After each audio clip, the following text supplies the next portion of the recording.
of these things. Steve Wiltfong joins us now to talk about the other university, well, one of the other universities in the state of Tennessee, Nico Iamaleava, quarterback in the 2023 class, five-star quarterback in the 2023 class, committing to Tennessee yesterday. What's going on, Steve? Hey, guys. Doing well, man, but not doing as well as your friends in Knoxville. What a day for Tennessee to stamp that commitment publicly. Obviously, it was in the works behind the scenes, but everybody was able to celebrate it yesterday. And a terrific day for a program that really, has maybe shown some flashes over the last decade or so at times, but hasn't been able to, be a contender or play at the level that Vols fans of past are accustomed to. It's been a long time since y'all have won 10 games in a season, but I think, the way this new coaching staff is recruiting and landing a player like this certainly forecasts for some brighter days down the road. Well, this is, you're speaking their love language now, Steve, because this is exactly the kind of thing that they want to hear. What can you tell us about the recruitment of Nico throughout the course of this process before he ultimately landed? And we know that it's not like a hard and fast commitment. We know that there's considerable amount of time for things to change. But what can you tell us about this young man's recruitment? Well, it's been a long time since you guys have had an elite quarterback talent under center, and he checks those boxes, and with it was that kind of recruitment, right? You had all the nation's best programs involved in recruiting this young man, or nearly all of them. Alabama, Georgia, Oregon, Ohio State were programs that he was excited about at various points in his process. Had an offer from Notre Dame. Every school I mentioned he had visited before. But I think with Tennessee, I was with Nico in January. He's like, I signed my first autograph in Tennessee, when he went to a game. Hell, he may never have to buy another meal in Tennessee, in Knoxville, if he, does what he's capable of with that program and helping y'all get back to where you want to be. He's uber talented. He's got a natural arm with easy arm strength, can make every throw on the football field. And he's still developing physically. There is a little bit of rawness to him, but he is an exceptional athlete. He is a world-class volleyball-type talent. Comes from a talented family. He's going to be a big young man once he gets through that Tennessee strength and conditioning program. But right now just has all the tools to make all the throws you're asking for on the field. He's a fluid athlete. You look at how prolific quarterbacks have been under Coach Heupel. This is a young man that's got a chance to be very effective and prolific in Knoxville.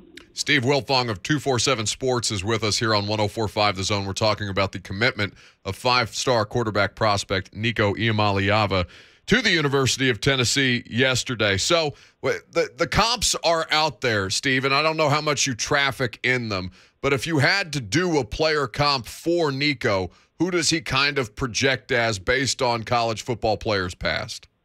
Well, I know our comp at 24/7 Sports is former Heisman winner Marcus Mariota, who got a pretty good payday yesterday from the Falcons. I think like $9 million a year. Oh, yeah, we're intimately familiar with him here in Nashville. Yeah. So, obviously, if he can duplicate the kind of success Marcus had in college, you don't care what he does on the next level, right? So, no. I just think that this is a young man that's, he's not close to his ceiling, and he's already flashed a ton of ability, and a guy that's extremely competitive and has that multi-sport background. So, we'll see how he continues to blossom. There might be a quarterback or two in this class that are already closer to their ceiling, but when you think about Nico and Coach Heupel together, it gets you excited, and people want to talk about the various reasons why this young man picked Tennessee. But I'm telling you, if Tennessee didn't have a head football coach that could move the ball, score points, and develop quarterbacks, none of the other stuff matters. This is a young man that wants to play in the NFL and play for a long time, and college football now is an opportunity for some of these young men to take advantages of some other things, but the end goal is still to play at the highest level and really capitalize. And Coach Heupel's track record and the relationship he had with that staff, Coach Halsey, Coach Golish, I know Coach Halsey and Coach Heupel, they've been building a relationship with Nico for 7-8 months now. Right. So this wasn't something that just popped at the end, so he believes in those coaches. He trusts those coaches. The track record of those coaches is something that's exciting, and it makes you feel good about having Nico ranked where we ranked, because it's a development game. We're projecting the NFL draft, and he picked a school that I think he can go there and be really productive and prolific, and then with that, hear his name called early in the NFL draft in 4 years or so. Steve, what is the domino effect of having him commit early enough to let them get as good a possible class around him throughout the next phases and cycles of recruiting, specifically with somebody like Carnell Tate, the wide receiver out of IMG Academy, who was very active on social media after Nico committed to Tennessee? Well, Tennessee has a great chance at Carnell Tate. He's been there a couple times already, and again, is excited about the Vols. I think Tennessee, they could be in pole position for Carnell Tate right now. Notre Dame's up there. He's from Chicagoland. South Bend's 90 minutes or so away from where his parents live, and Notre Dame's had a heck of a run of late. And then Ohio State with what they've been able to do in producing wide receivers. But there's an excitement around Tennessee. There's an excitement around the trajectory of the program, and they seem to have everything moving in the right direction to be in the mix for some of these blue chippers beyond that. And I think Nico's commitment, it makes it cool to look at Tennessee again. Tennessee had the nation's number 17 ranked recruiting class on 24/7 Sports last year. I think they landed some guys that could be really good for y'all down the road. Justin Williams, Caleb Webb instantly come to mind for me going into Georgia, and landed some guys that could really come back to haunt the Bulldogs down the road. But you look at the class, there's not like an elite guy in that class from a recruiting ranking standpoint, but now you turn the page to 23 and you're talking about Nico, and you're talking about Carnell Tate, and they're in the mix. They're trying to take a swing at Kyle Casper now, and they love Aiden Mizell and Noah Rogers at wideout, and they hope to sign a big offensive line class, and Caleb Herring is a top 50 edge rusher from in-state.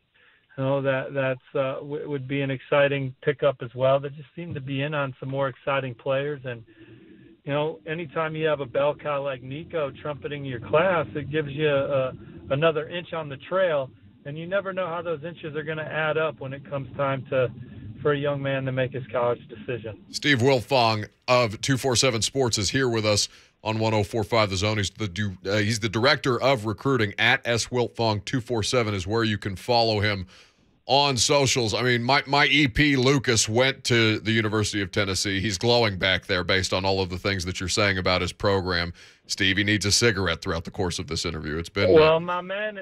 Hey, the SEC is a grown-ass man league right now, so it'll be interesting to see how Tennessee keeps building this roster. But when you get QB1 figured out, that's a nice step in the right direction. But you got to be dominant up front at the point of attack on both sides. You got to be big, and you got to be physical. And so we'll see how Tennessee continues to build around the line of scrimmage. But, I like some of these skill players that they have coming in last year's class. Addison Nichols was a big recruiting win.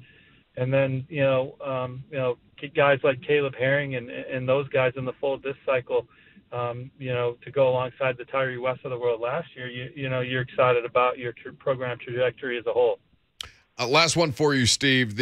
As you mentioned, the SEC being a grown-ass league, I mean, you kind of look around at what everybody else is doing to bend over backwards to get the likes of Arch Manning and Malachi Nelson, the other two massive quarterback prospects in that 2023 class. What is the latest on those two as we sit here right now? Well, Malachi Nelson's obviously in the fold for USC. He committed to Lincoln Riley in the summer to Oklahoma, and then, that's who he wanted to play for. And when Lincoln Riley took the USC job, he's out there in L.A. That was an easy decision to follow Lincoln Riley to USC. Arch Manning, he's going to visit Texas this weekend, and was at Georgia this past weekend. And then you got Alabama, Florida, and LSU and Ole Miss also in the mix. And, I kind of think that Alabama, Georgia, and Texas are positioned well for him, and had another great visit to Georgia. Texas this weekend, trying to get back to Alabama, trying to see Florida for the first time, wants to go back and hang out with Brian Kelly and them and see what they're about at LSU. And then Ole Miss, he's going to go back there as well. But you just look at the way that all those teams are recruiting and what Tennessee is trying to make up ground on, right? Before this year, LSU had 3 straight top 5 classes. I know the results weren't what they wanted on the field, but they dealt with a lot of injuries and a lot of guys opting out. But they still played hard and had some big wins at the end of the year. Texas A&M just signed the highest-ranked recruiting class in 24/7 sports history, and they've had 4 straight top 10 classes as a whole under Jimbo Fisher. Love the trajectory of the Aggies. Georgia's perennial in the top 5, including 2 number 1 classes. Alabama's been number 1 9 years under Saban in the recruiting rankings and in the top 5 every other year. So, that's what Tennessee's building up against. And I know, recruiting rankings don't dictate maybe what one young man does, but collectively, particularly in the SEC, they've been pretty strong. Steve